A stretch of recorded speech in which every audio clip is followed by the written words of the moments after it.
Welcome to Level Up. I'm Sherelle.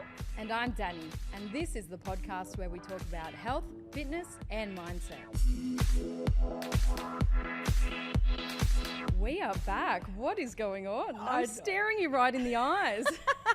We are in the studio, guys, and it feels so weird to be here because we've done so many episodes now and mostly via Zoom. So it's so weird to see Danny in person.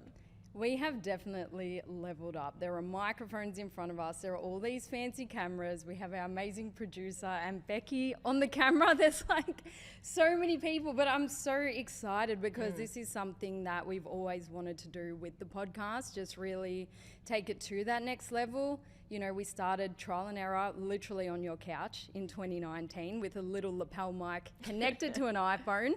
Half the time it would unplug or the camera wouldn't work. Going through Zoom, made 181 episodes, and then we came to a turning point. We needed to have a break. Will we continue, or will this break be indefinitely?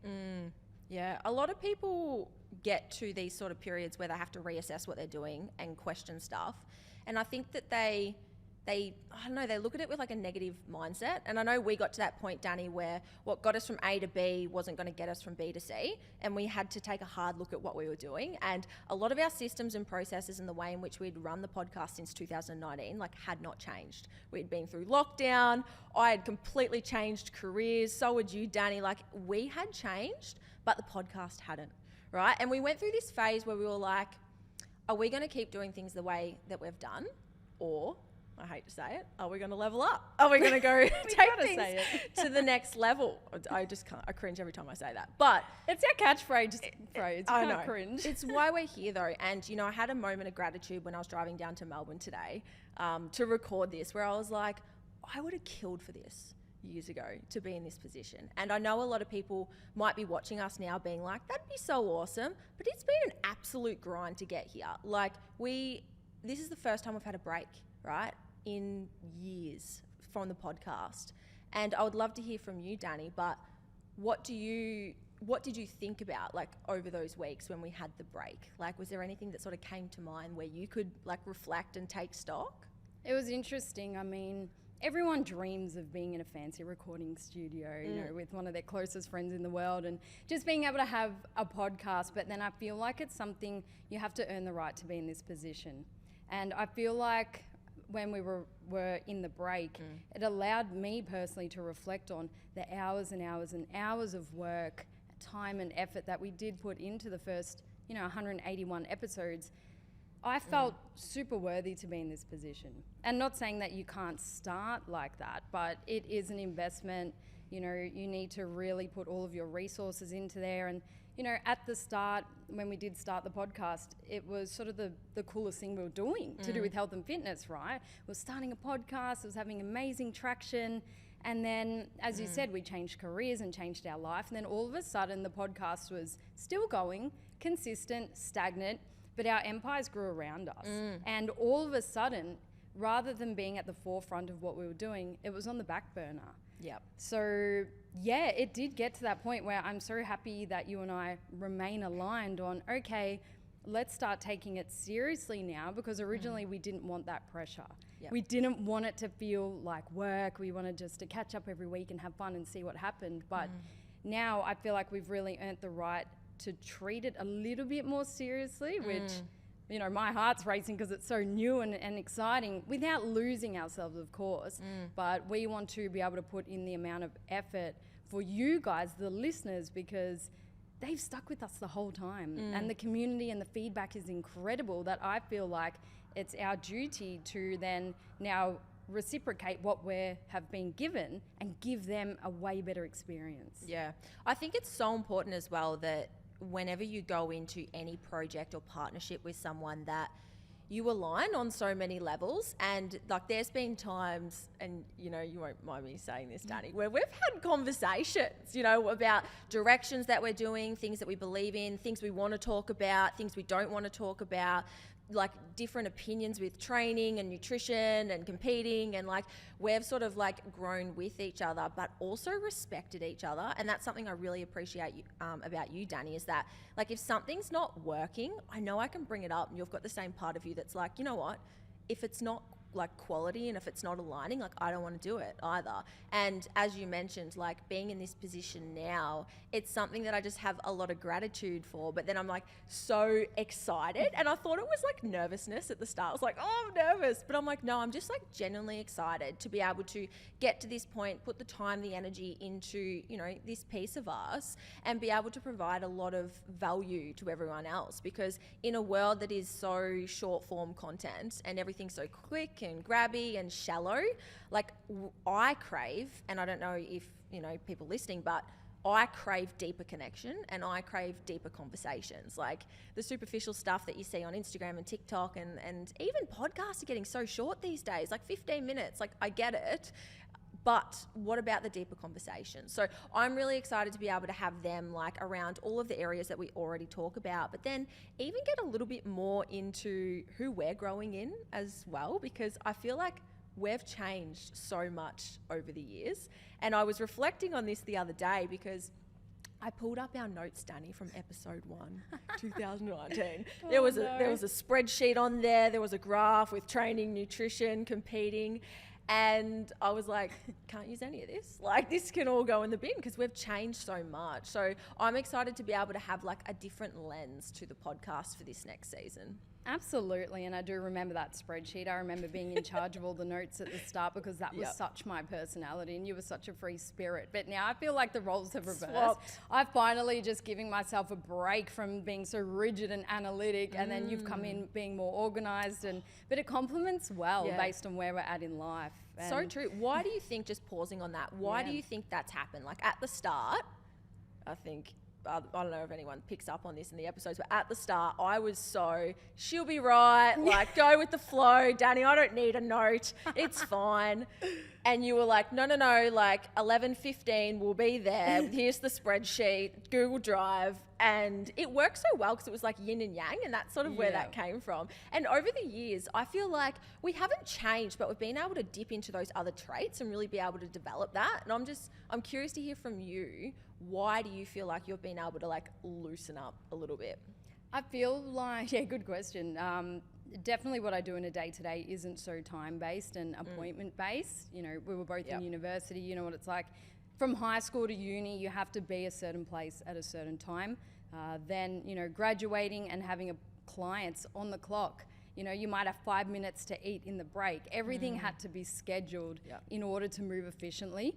But I got sick of that. I mean, how long can you be so rigid and kind of in fight or flight on the daily, where I realized, hang on a minute, I'm going to change my life and put myself in a position where I can have more flexibility. I mean, I still have things and appointments, but it's not back to back to back to back. So I think getting so used to being extremely time-based and organized just carried out into everything, such as writing the podcast notes. And I remember you saying when you were a nurse, you didn't know what to expect on the job, you know. Do you want to share a little bit about that? Yeah, I was literally, as you were saying that, I was like, that explains so much. Yeah. And even for me, like when we started the podcast, I wasn't even working in this industry or this world. I was a shift worker. I had no idea what I was getting myself into. I was planning before I knew. It was the world, the universe, right?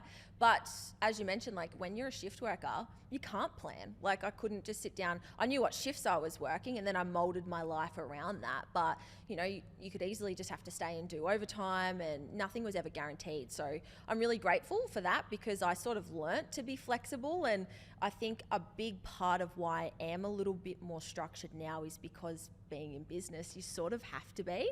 And I live by Google Calendar, and Luke, my partner, is the complete opposite times 10 to me, where we have a spreadsheet for everything. So, and I love that about him, and it's something that I'm grateful that I've got a little bit of now, nowhere near as much as him, but being able to like lean into those other things and be able to utilize those, like I think it's important because I do think you need a little bit of both. You can't be just a free spirit all the time. You need to know how to tighten things up, and vice versa. So I think going from that to now business, where everything is so data driven and it's not just impacting me, like the decisions I make have a big ripple effect across the business. It's important to take that with responsibility and you know, treat it the way it should be. So I love that we've been able to sort of see that, because I think sometimes we can just not reflect on those areas, and they just sort of, we miss them, we miss the progress. Oh yeah, we are so different from now back compared to 2019. Like, I feel like I was a baby then. Oh It's yeah, just, we look back on the photos and I'm like, Danny, why do I look 12? we literally looked 12, and even our voices were more high pitched. I don't know what that is. It's only been 4 years. Imagine 10 years down the track. But like Adult puberty. well, is that what it's called? Yeah, so it's just crazy how much you do grow and are shaped by the situations that you're put in. And that's why we wanted to make changes to the podcast, because we still felt that there was a little bit of the past still lingering around. I mean, it was still very, young bikini girls, and we did have a bit of a transition, but I don't feel like it was fully reflective of who we are now. Maybe, and it's not about changing our personalities, but naturally we've changed. Yep. And we want to showcase our knowledge now, because this podcast is about helping people, yes, in training, nutrition, mindset, the typical three, but what about business? What about life experience? What about communication and relationships? All of those things that we've grown into. Not making a decision willy-nilly, because it does affect other people. That's what we wanted to mold into this podcast, and then be able to bring on guests accordingly as well. So having a live studio, we can actually sit down with our guests, Melbourne, Sydney, and all of that. So bring them in, and bring in people even outside of the health and fitness industry, just to really teach people what we're learning, but then so we can continue to learn as well. Yep. Even touching on that, like when you think back to 2019, how do you feel like your values have changed since then? Like, do you feel like they've evolved, or they're any different to maybe back then?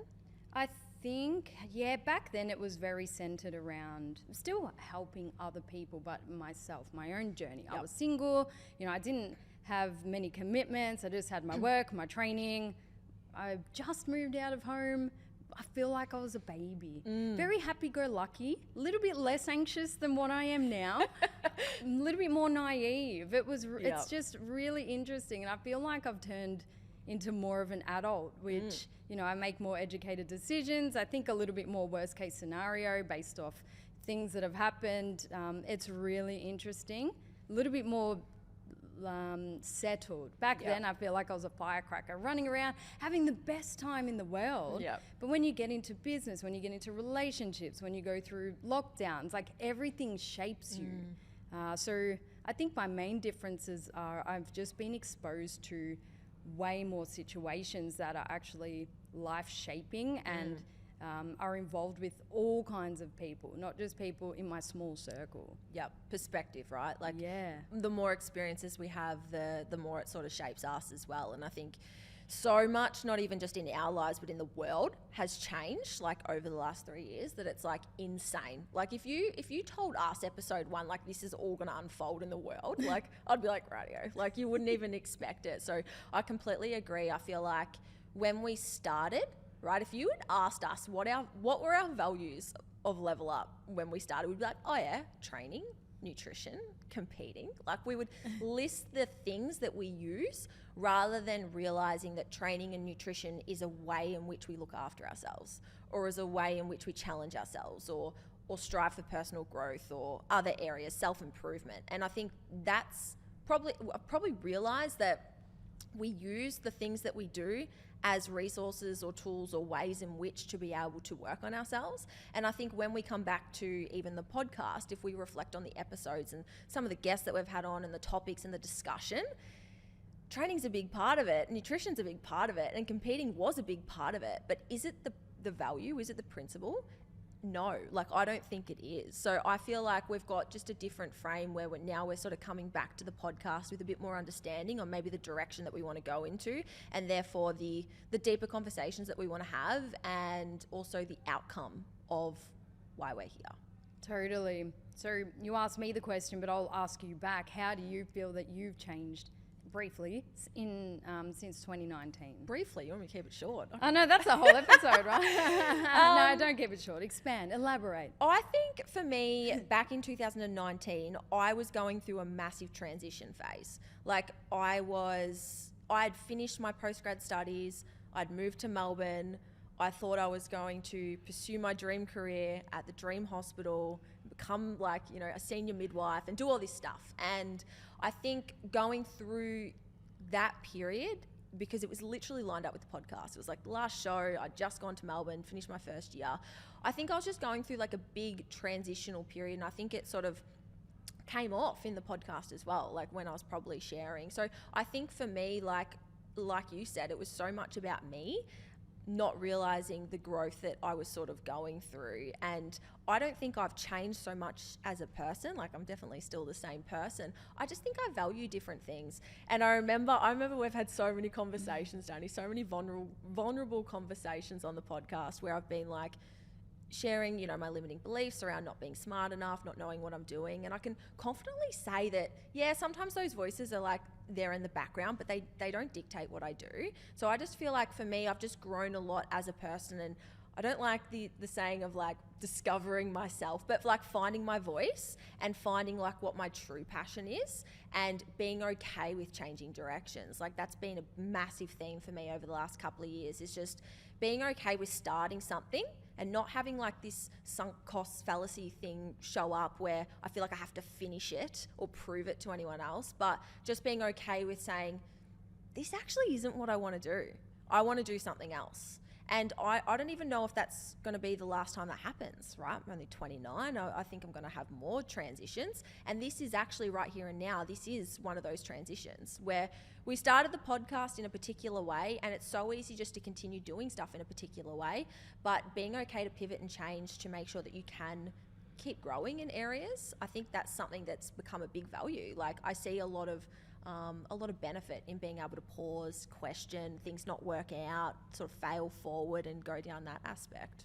Totally agree. And it is a difficult conversation to have, or, you know, one person might notice it, whether it be a working relationship, romantic, a friend. You know, you start to realize when things aren't working as well as what you like, and it takes real guts just to bring it up and say, hang on a minute, something doesn't feel right anymore, or I might feel a little bit of resistance to what we're doing. And it, you know, you need that emotional intelligence to not take it as a personal attack. It's like, which is hard, easier said than done, but you need to be objective. And I know you're very data driven, same as well. And we sort of just realized, okay, you're more data driven than me. I think I celebrate. Oh, I don't know. Oh, yeah. I mean, like, I see the number, you know, we've had over 1 million downloads and I get so excited, but then we kind of have to think, okay, that is, look, it's really epic and I'm not going to take away from that, but we have to realize, okay, that's over the course of 3 years. Yep. Are the numbers actually increasing? What's the retention? How long are people actually listening? Things like that. So we started actually looking at that kind of data, and yeah, feelings came up and we go, okay, we need to have a conversation. Yep. We need to pause. Well, you brought it up actually, we'll have a break. And initially I'm like, oh, are we going to break up? You know, I was like, I'm breaking up with you. am I getting dumped? That's like the quick thought. But then, you know, we're so cool with talking about that kind of stuff that, you know, we paused, refined, and now we're back. So yeah, changing and growing and pivoting back to what you were originally saying is definitely a value. And you mentioned not proving anything to anyone. I think it's quite freeing when you can be in a position where you are simply led by your passion and your desires rather than being chased by an imaginary person who you're trying to prove wrong. You know? Yeah, I agree. A big part of me and like everything I do has to be growing, has to be moving forward, has to be contributing to more than me.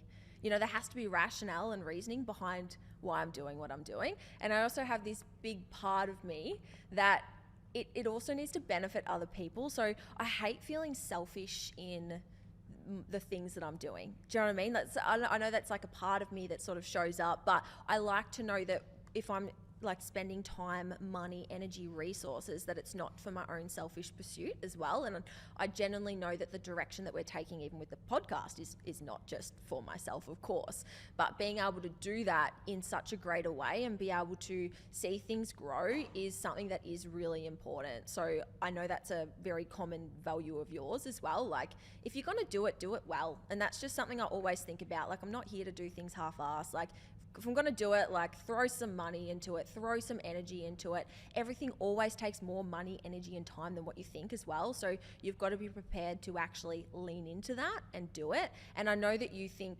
exactly the same. And I think one of the benefits as well of like our partnership, Danny, is we've done so much self-awareness work together, where I know we've had Michelle previously on the podcast and we've gone through AON together and mentoring, and I've, you know, heard some of your biggest limiting beliefs and the parts of you that drive you to do what you do, and vice versa. And I think being able to have knowledge and understanding about those things, it makes you like unstoppable as like in a partnership, right? And I have that with Luke, and I know you'd have that with Paul, but that's what actually drives things to work. It's less about the thing and it's more about the people that you actually do it with. So that's why I feel like I'm so confident in being able to move forward with what we're doing. Like, I'm never breaking up with you. I hope you never break up with me. But, you know, things break up, and, you know, partners break up because there's no communication, right? And that's just an obstacle that we don't have. Yeah, it's a blessing and a curse being so driven, right? And always wanting to change and move forward. Do you struggle to sit still and not work on things? Because I know I definitely do. 100%. Yeah. One of my biggest strengths, but also limitations, is my ability to stop and pause and reflect. And like you said, I remember when you're like, Shrell, I've had over 1 million downloads, and I'm like, okay. You know, and you're like, no, man, give me something. I was like, oh, sorry, I don't want to rob you of that massive achievement. But there's just a piece of me that doesn't like to stop and smell the roses. And I know that, you know, it's not a piece of me that I love, but it's also a piece of me that makes me want more, and like that doesn't settle. And I think everyone that works with me on the team knows that, and they're like, oh God, Shrell's not happy. But it's not the way it is. It's just that ambition. So I have to consciously stop to be like, you know what?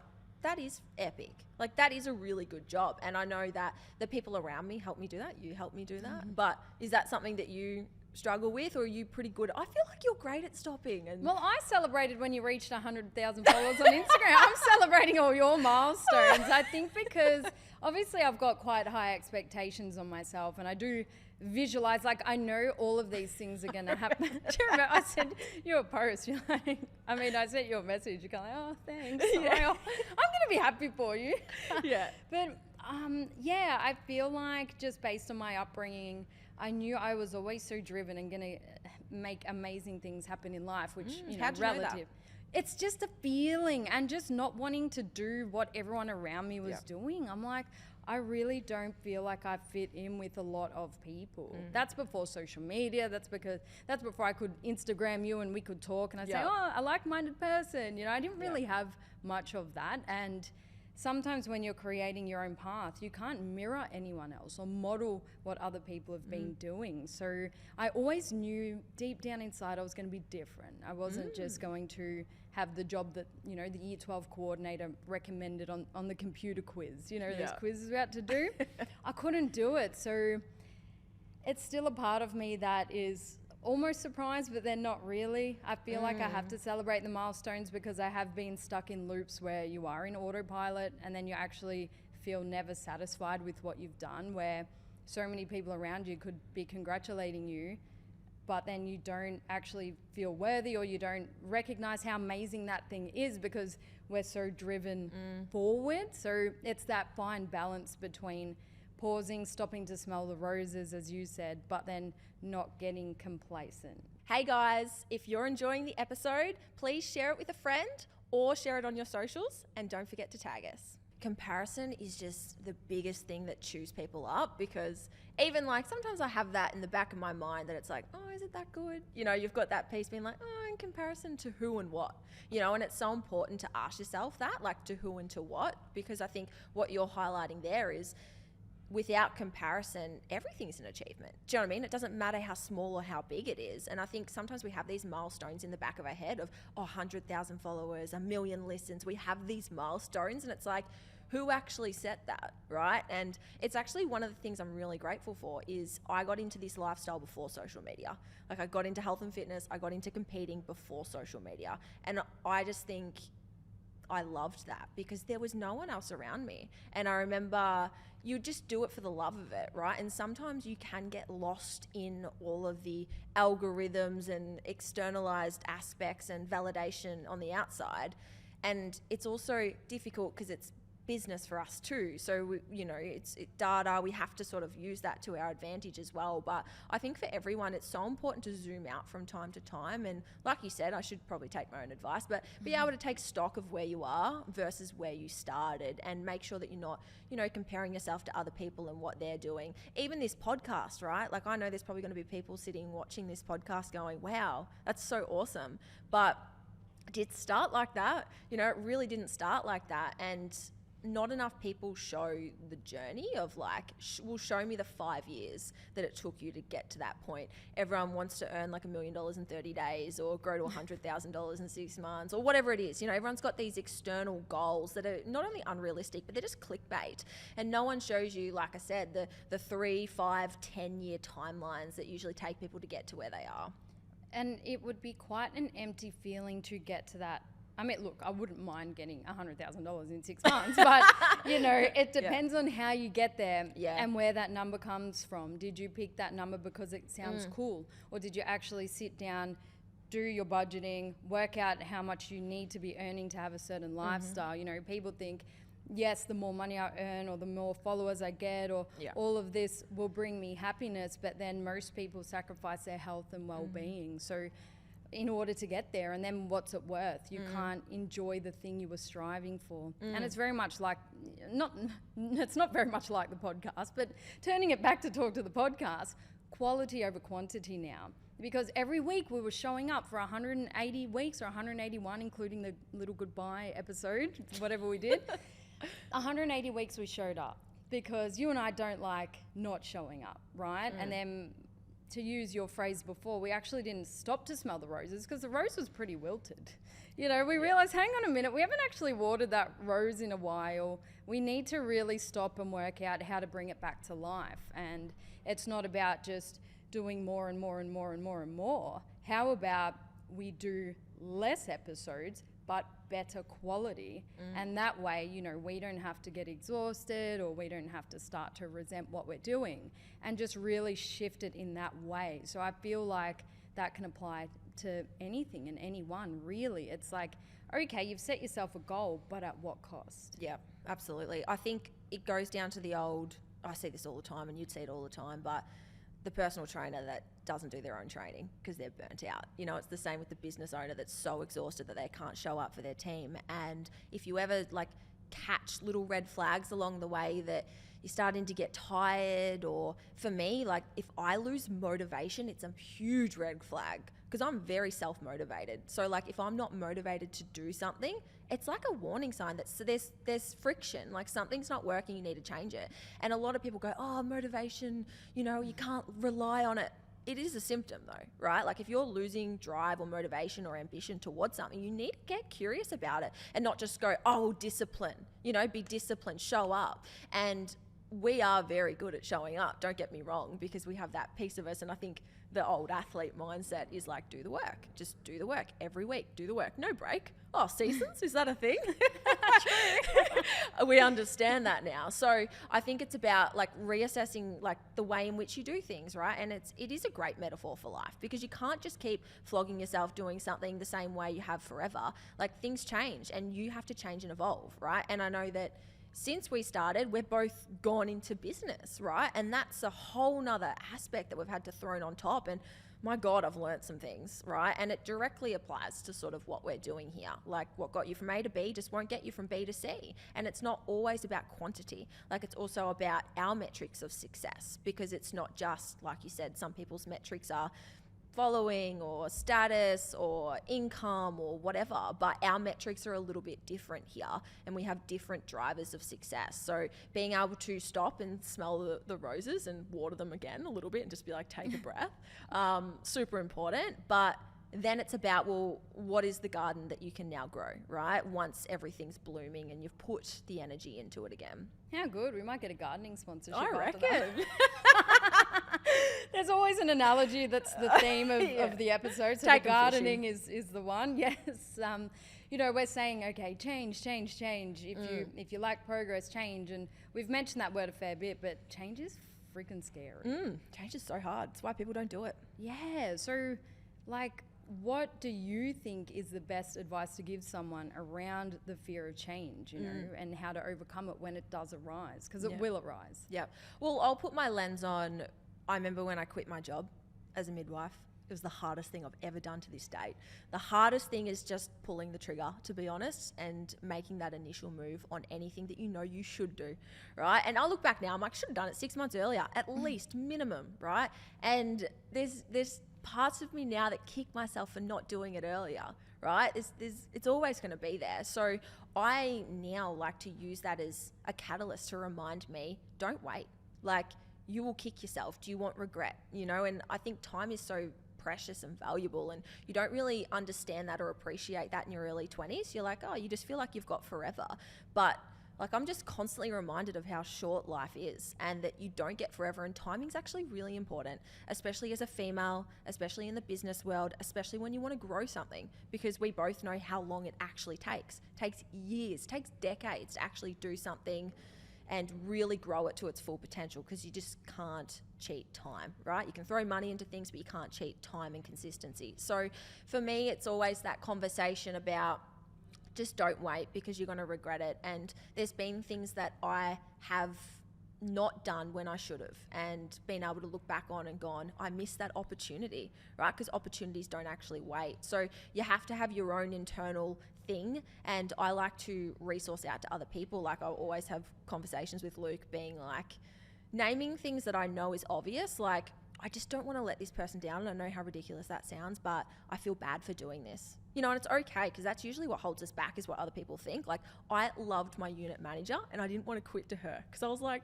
I really like you. So I remember that fear of like letting her down, letting my parents down, wasting 7 years of study. Like, it just felt like I was losing, but then I wasn't realizing all that I was gaining, right? And I just knew at that age that if I didn't make change and didn't pivot, that the opportunity would pass me, and it absolutely would have passed me. So being able to reflect on experiences that I've had now allows me to act quicker. Do you know what I mean? Like, a lot of the things that we miss, it's because we didn't have the conversation soon enough. We're beating around the bush. We were like, oh no, it'll figure itself out. We don't make action. So I'm a lot better, not great, I'm a lot better at having swift action. Taylor Swift. Tickets are selling out everywhere. I just thought of that. Well, have you had any situations for you that like helps you take prompt action when you need to? Yeah, I mean, I've definitely got two parts of me, the swift action taker. My Taylor Swift part. My Taylor Swift part comes out. She cannot sing to save her life, so don't get mixed up. Not me, as in the real Taylor. I was going to say, be careful. The real Taylor Swift is iconic. The Danny Taylor Swift is fast but can't sing. Yep. Anyway, back to what we're talking about. Sometimes I make decisions really, really, really quick.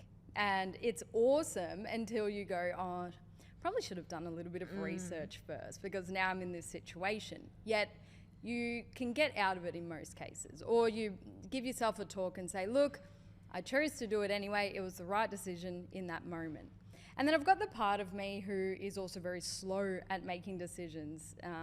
Sometimes I know I need to do something because that gut instinct is instant, but then the action to follow, you might give people the benefit of the doubt, or as you said, you don't want to let anyone down, or it's comfortable where you are and all of that. But then if you hold on to a scenario that is already getting a little bit more uncomfortable day in, day out, if the longer you hold on, the worse it's going to be. And you're probably going to let more people down because then you start to resent the situation you're in. You overanalyze, so you get paralysis by analysis.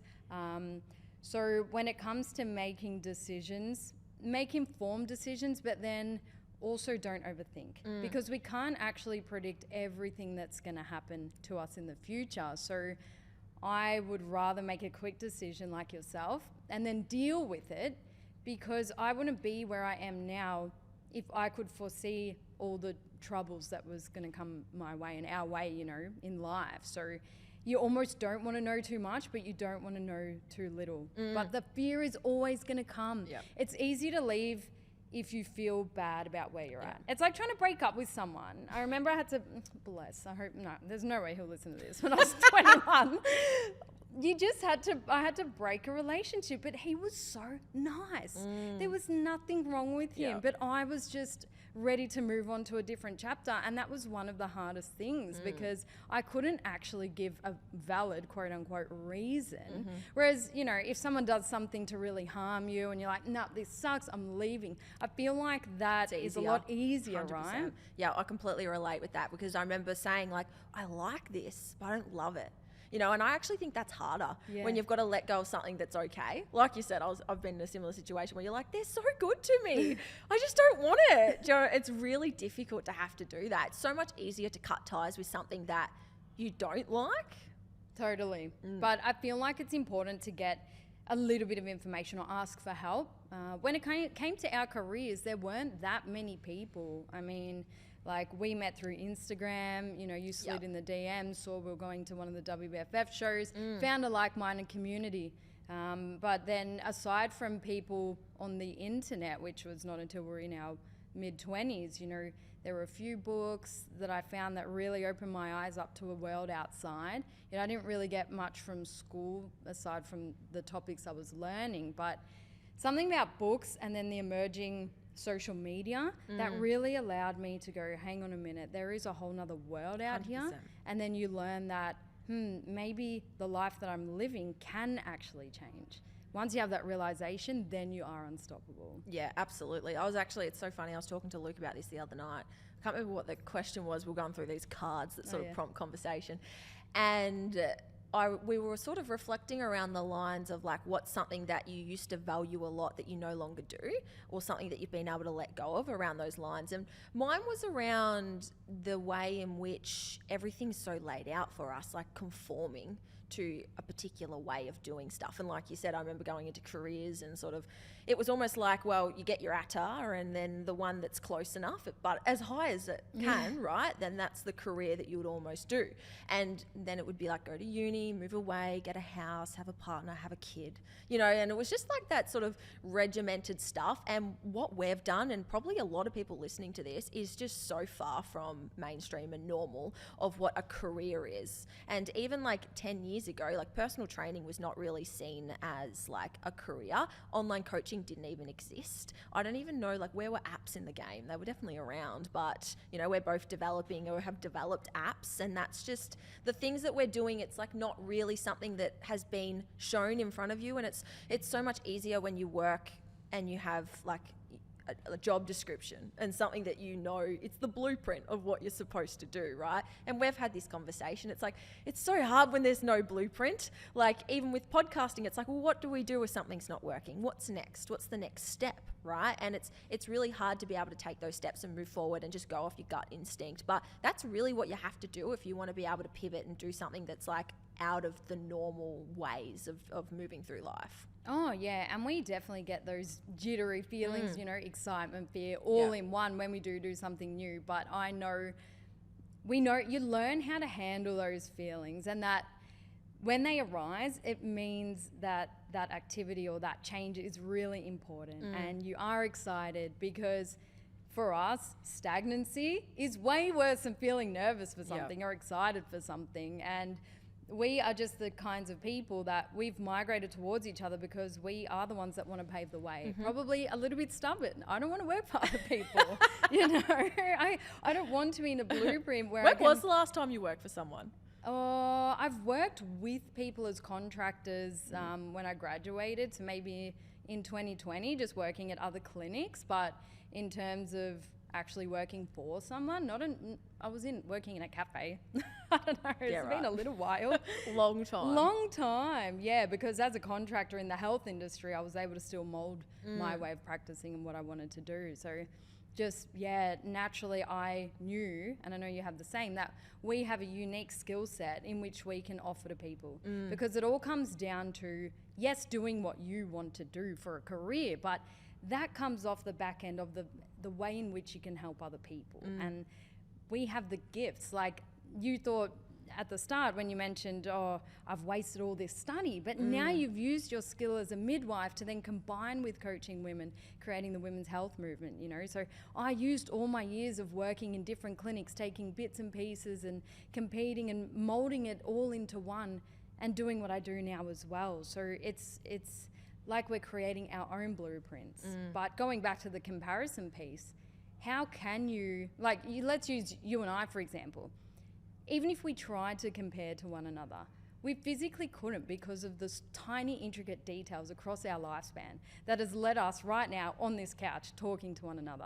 It is impossible to try and copy one another. So why wouldn't we, and again, easier said than done, just turn inwards and just worry about what we're doing and the difference we're making as an individual, rather than staring on social media at other people and their fancy life and all of that, which we know is not true anyway. Yeah, so much easier said than done, like you said, but it's so important to remind yourself. And even I listen back to the podcast every now and then, but like sometimes the advice that we give out and I give out is the advice that I need to give myself too. And it's almost like reminders. It's like even in coaching calls, like I'm like, yep, do this, do that, like that's fine.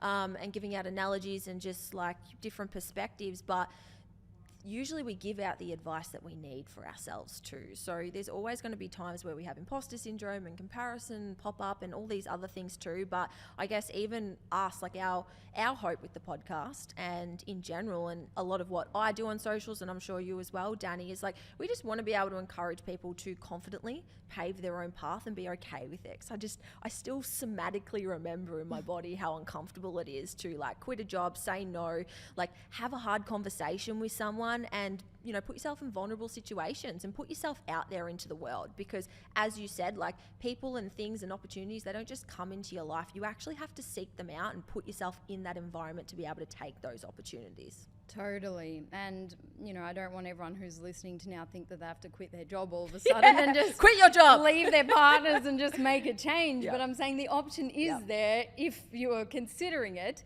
at your own pace. But, there is a beauty in teamwork, right? Yes. You don't have to be the founder or the CEO of everything. You might be working really well as part of a team, and then you have your specialty that then you can present to that person. It's just, I think we really want to let people know to think outside the box. And just because we were taught one way growing up doesn't mean that it has to always be that way, as long as it aligns to our ever-changing values. Yep. Well, when you think about it, even like podcasting is sort of weird, isn't it? Like, It's a bit weird. It is a little bit weird, and like how much it's evolved and what it is. But I just think it's so cool that we can sort of sit here, and something I'm really excited about is being able to do this in person with you, because guys, learning how to do a podcast on Zoom had its challenges.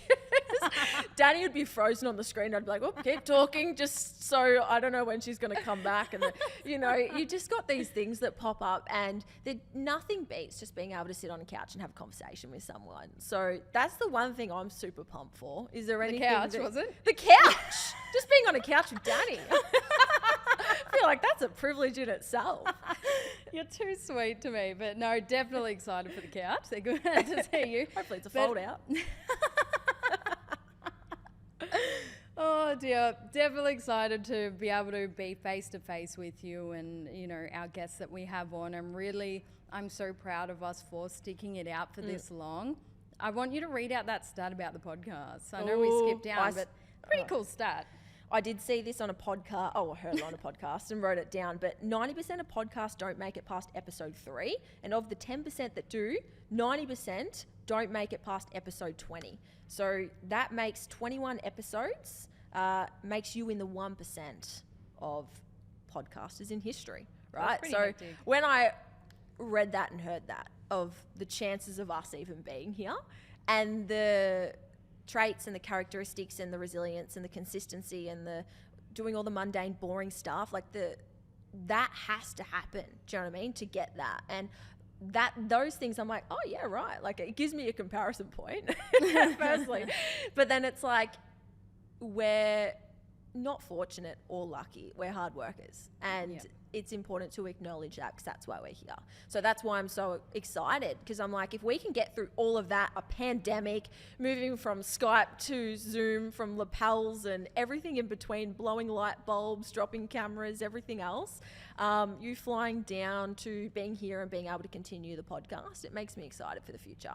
Yeah, so we look forward to really taking all of you guys on the next ride, and I think we have been able to show up time in, time again, because this is a platform where we are our true selves. Yep. We've shared a lot on here, you know.